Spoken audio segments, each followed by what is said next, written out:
ഒരു 8:30 മണിക്ക് എത്തുന്നതാണ് നമ്മൾ പ്രതീക്ഷ. പാലക്കാട് കഴിഞ്ഞു. ഇവിടെ ഇപ്പോൾ നമ്മൾ പൊതുദർശനത്തിനുള്ള എല്ലാ സൗകര്യങ്ങളും സൗകര്യങ്ങൾ ഏർപ്പാടാക്കിയിട്ടുണ്ട്. പെട്ടെന്ന് തന്നെ തീർക്കാൻ കഴിയുന്നതാണ് നമ്മൾ പ്രതീക്ഷിക്കുന്നത്. എല്ലാ ബോഡി ഇവിടെ കൊണ്ടുവരും. ഇവിടെ നിന്ന് തന്നെ പൊതുദർശനം കഴിഞ്ഞതിന് ശേഷം അവരുടെ വീടുകളിലേക്ക് മാറ്റും. സംസ്കാരം അതിനുശേഷം പള്ളിയിലേക്ക് കൊണ്ടുപോകും. വ്യത്യസ്ത മഹല്ലുകളിലായിരിക്കും. വ്യത്യസ്ത മഹല്ലുകളാണ്, വ്യത്യസ്ത രീതി അനുസരിച്ചൊക്കെ ആയിരിക്കും ചെയ്യുന്നത്. അപ്പോൾ ഇതാണ് ഇവിടെ ഒരുക്കിയ ക്രമീകരണത്തിൻ്റെ വിവരങ്ങളാണ് ഇപ്പോൾ പറയുന്നത്. നാട്ടുകാരെ സംബന്ധിച്ചും ഇവിടുത്തെ വാർഡ് മെമ്പർമാരൊക്കെ ഇവിടെ ഇരിക്കുന്നുണ്ട്. അവരൊക്കെ ഏറ്റവും വേണ്ടപ്പെട്ട ആളുകളാണ്. അവർക്കൊക്കെ ഏറ്റവും വേണ്ടപ്പെട്ട ആളുകളാണ് നഷ്ടപ്പെട്ടിരിക്കുന്നത്. ഇപ്പോൾ ഹരിദാസേട്ടൻ ഇവിടുത്തെ വാർഡ് മെമ്പറാണ്. നമുക്കിപ്പോൾ കിട്ടുന്ന വിവരം അനുസരിച്ച് എവിടെ എത്തിയെന്നാണ് പറയുന്നത്? പാലക്കാട് എത്തിയെന്നാണ് ഇപ്പോൾ ഇതുവരെ കിട്ടിയിട്ടുള്ള വിവരങ്ങൾ. 2 മണിക്കൂർ സമയം മാത്രമേ ഉണ്ടാവുള്ളൂ. 2 മണിക്കൂറല്ല, നമ്മൾ 1.5 മണിക്കൂർ മതിയായിരിക്കും എന്നുള്ളതാണ് പ്രതീക്ഷ. കാരണം എന്തായാലും പോലീസ് എസ്കോർട്ടോട് കൂടിയിട്ടാണല്ലോ വരുന്നത്. അപ്പോൾ അത്രയും ഇപ്പോൾ വിളിച്ചത് അത്രയും അങ്ങനെയാണ് ഇപ്പോൾ നമുക്ക് കിട്ടിയിട്ടുള്ള വിവരങ്ങൾ.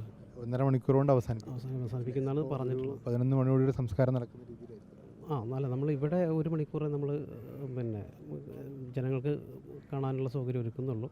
കൂടുതൽ ജനങ്ങളുണ്ടെങ്കിൽ കുറച്ചും കൂടി സമയം ഉണ്ടാവും. അല്ലാത്തതൊക്കെ എത്രയും പെട്ടെന്ന് നമുക്ക് അവരെ വീട്ടിലേക്ക് വിട്ടു കൊടുക്കുക എന്നുള്ളതാണ്.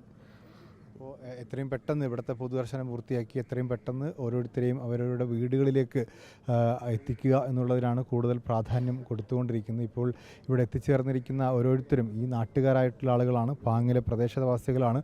അവരൊക്കെ ആ സ്കൂളിൽ പഠിച്ചവരാണ്. 10ഉം 25ഉം വർഷമൊക്കെ അവിടെ പഠിപ്പിച്ച, ഇപ്പോൾ അജിത ടീച്ചറാണെങ്കിലും ഇവിടുത്തെ പല സ്കൂളുകളിലായി 10-25 വർഷം പഠിപ്പിച്ച അധ്യാപികയാണ്. അതോടൊപ്പം ഒരേ സ്കൂളിൽ തന്നെ ഈ പറയുന്ന പാറമ്മൽ LP സ്കൂളിൽ തന്നെ ദീർഘകാലമായി പഠിപ്പിക്കുന്ന ടീച്ചർമാർ, ഈ റംല ടീച്ചറൊക്കെ അവിടെ ദീർഘകാലമായി പഠിപ്പിക്കുന്ന ടീച്ചറാണ്.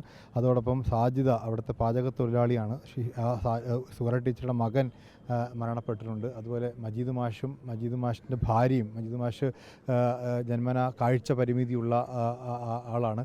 അപ്പോൾ അത്തരത്തിൽ വലിയ ഒരു ആൾക്കൂട്ടം ഇവിടേക്ക് ഇങ്ങോട്ട് എത്തിച്ചേരുന്നു. അവർക്കെല്ലാവർക്കും കാണാനുള്ള സൗകര്യം ഇവിടെ ഒരുക്കിയിട്ടുണ്ട്.